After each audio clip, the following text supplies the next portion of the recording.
Hello and welcome back to my channel. You want to know how to avoid marrying a narcissist? Today is your lucky day.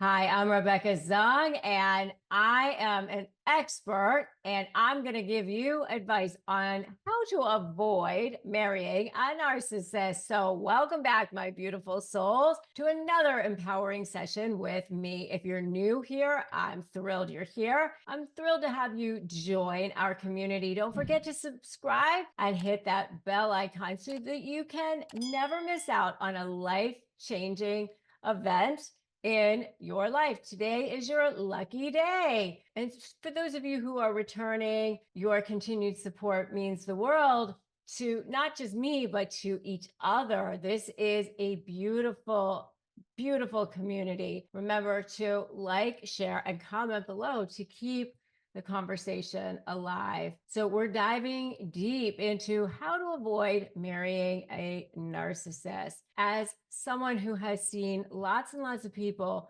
come through not just my high conflict negotiation certification programs, my SLAY programs, I've seen a lot of people who have dealt with this, and I've seen firsthand the havoc narcissistic relationships can wreak. So I want to make sure that you guys have all the tools that you need to protect yourself in avoiding that narcissistic person. So make sure that you also get my Disarm the Narc phrases for expert strategies on disarming narcissists at disarmthenarc.com. Trust me, it's a game changer. So let's start by identifying the warning signs that could indicate the narcissistic tendencies in a potential partner. One of the most glaring red flags is the lack of empathy. Narcissists struggle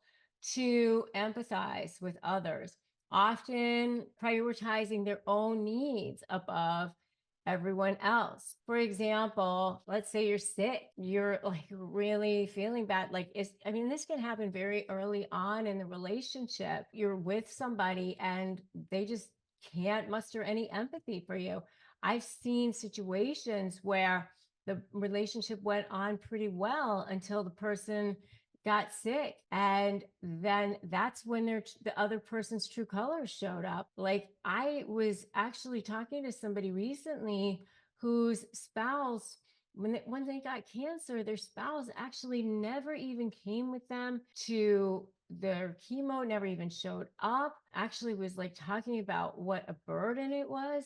All kinds of like horrible things were said to them when they got sick with chemo. Talk about a lack of empathy. I mean, it was pretty shocking. So if you know that you're with somebody who just literally has no empathy whatsoever, that's a huge red flag. If you're with that kind of a person before you marry them, that is something that you definitely want to get out of before you marry that person. If somebody's dismissing your feelings early on, let's say you're telling them about something that's going on at work, and they're like, oh, that doesn't sound that bad or whatever, or they're unable to grasp the depths of your emotions, they're disregarding your emotional well-being, that's not a good sign. The next sign is excessive admiration or grandiosity. Confidence is great. You want somebody who has confidence.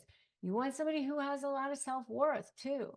But an inflated ego, a constant need for validation, telltale signs of narcissism. Let's say you're the person that you're with constantly boasting about their achievement, constantly seeking validation and admiration at every turn. It's like, I'm so great at this. I'm so great at that. Oh, don't you think I'm good? Don't you think I did a great job? Don't you think I look good? How do I look in these pants? How do I look in this outfit? And then constantly getting you to like tell them how wonderful they were. And where it just becomes like draining and suffocating, where you just feel like it's overshadowing any genuine connection, any genuine intimacy in the relationship, it's all about them all the time, then you know that it's just too much. That's another telltale sign. And by the way, if you guys have seen this, put "I've seen it" in the comments below. Another one is if your partner is using manipulation tactics to control your every move, from guilt tripping you to gaslighting you, and their relentless pursuit of power leaves you feeling trapped and powerless, like questioning your own reality. So they're constantly gaslighting you or constantly guilt tripping you.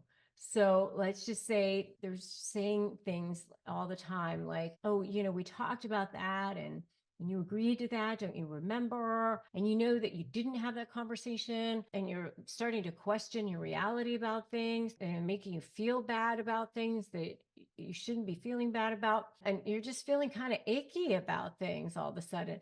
Like, those are huge warning signs that that you probably shouldn't have. "Oh, I don't remember agreeing to that," or I shouldn't have said that. They're making you feel bad about things that you're doing with your friends or not doing, or making you feel bad about the things that they're doing, and that there's boundaries that are being crossed or shouldn't be crossed, or disrespect happening. You're feeling like your well-being is being stripped in that situation. Because remember that narcissists often disregard boundaries, and they view them as obstacles to their control. And so when you're starting to feel that happening, your heart starts not feeling good, your chest is not feeling good, you're feeling it in the pit of your stomach, you know that that's not a good sign. Don't hesitate to enforce those boundaries. Don't hesitate to enforce consequences if that's something that's going on with you. Now, let's talk about self-care, because in the middle of all of this chaos, in the middle of all this craziness, it starts to feel like that frog with the slow boil, right? It's easy to lose sight of your own priorities and your own needs. And they're going to start making you feel selfish. They're going to start to guilt trip you. They're going to start to make you feel like you're the one who's being manipulative, especially if you've got your own self-worth issues, especially if you've got your own needs and your own kind of wounds that you haven't healed, where you feel like, "You know what, I'm being bad," and all that sort of thing. And it's essential for your own mental health and your own emotional well-being to start putting boundaries in place and making a self-care list, and making that part of your daily routine is going to be essential. All right, whether it's meditation, whether it's journaling, spending time with loved ones, finding activities that nourish your soul, replenish your spirit. Really, really important. This is going to be your lifeline in turbulent times. Really, really important. So I want you to put a list in the chat right now, in the comments below right now, of the things that you are going to do to take care of yourself right now. Thank you for joining me today on this transformative journey toward empowerment and self-discovery. Remember, your voice matters, so don't hesitate to like this video, to share this video. Remember, your voice matters, so don't be a stranger. And if you haven't already, hit that subscribe button, become a part of our ever-growing community. Don't forget to opt into my Disarm the Narc phrases at disarmthenarc.com.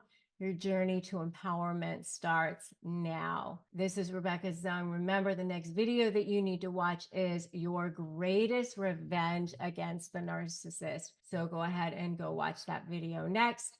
I'm Rebecca Zung, and I will see you in that next video.